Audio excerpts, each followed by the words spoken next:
I remember entering. I was reading the Crafty Carper magazine in Spain, and I said I'd like to enter it.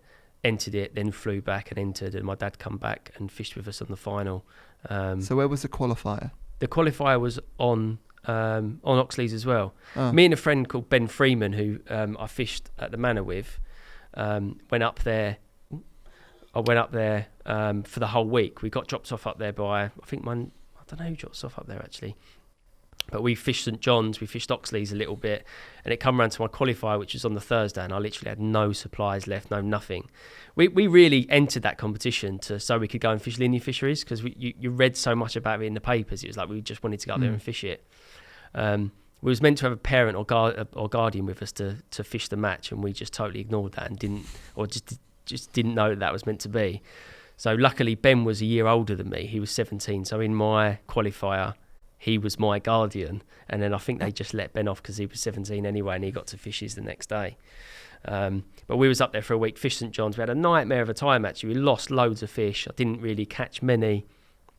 Then it got round to my qualifier on the Thursday, I think, and then it was really hot, and I was floater fishing for him, and then I won my qualifier floater fishing, which was lucky because we didn't have any bait for the bottom anyway. Like, we literally had nothing left because we'd been there for so long.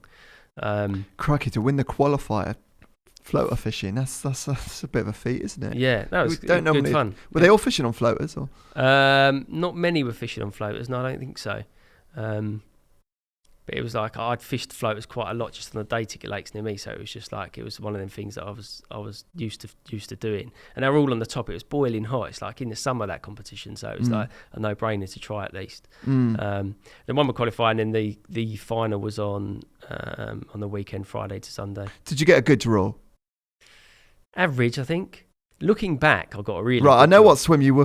This time, I actually do know what swim you're fishing in. Yeah. Well, so you got yeah. Go on. So the exact swim. Well, I was fishing opposite where I fished with you, and I was casting over to the same spot. So it shows that not much changes in however many years.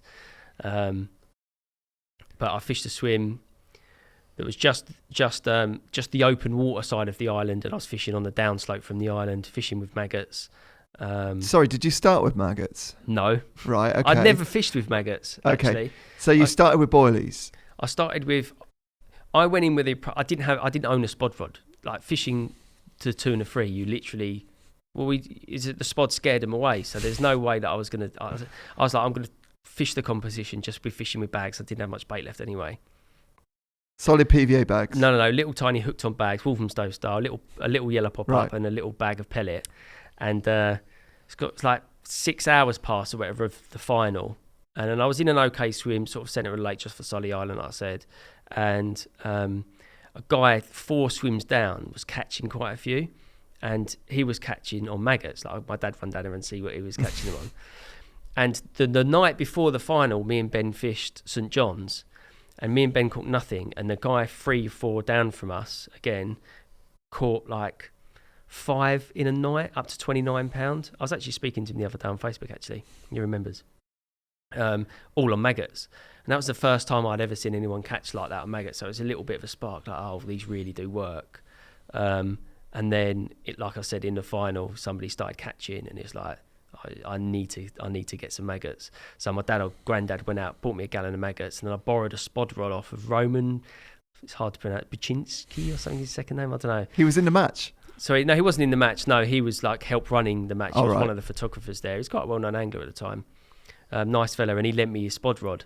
And then that was literally the first time I'd used maggots. So I just tied the maggots onto a short hair, like shortened the hair down, tied 11 maggots onto a bit of bait floss and tied it onto the short hair, and then just fished a bag of maggots on the hook, cast them out, and then just put 5 spods out. It's like so similar to when we went, but obviously we can't use maggots now, but very, very similar approach. Well, and you just started catching straight away then. It made all the difference. Yeah. As soon as I had them maggots, it was like game changer. It's like they loved them on there, and they still do.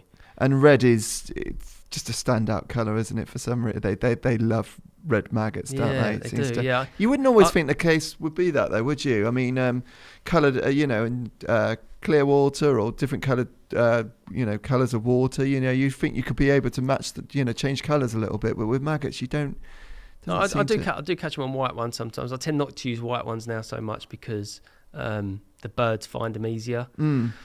But yeah, red do seem to be best actually in that competition, because I think everyone was doing the same thing and going to the local tackle shops and buying the maggots. It was like we were getting the dregs. Were they? It was like blue, green, like proper mixed colour maggots. I was just putting them out and I was still eating them. So it didn't matter what colour they were at the time. So when did you realise that you were in with a shout of actually winning this match? I thought I was gonna win the second night because I caught so many that day and into that evening, and I knew I was quite a way ahead. But then the Sunday morning, I think it was Harry Charrington, who works for Fox. He was opposite me and just to the left behind the island, probably where near where I was fishing when we were there. And he was catching a lot, and the fish had moved away from me.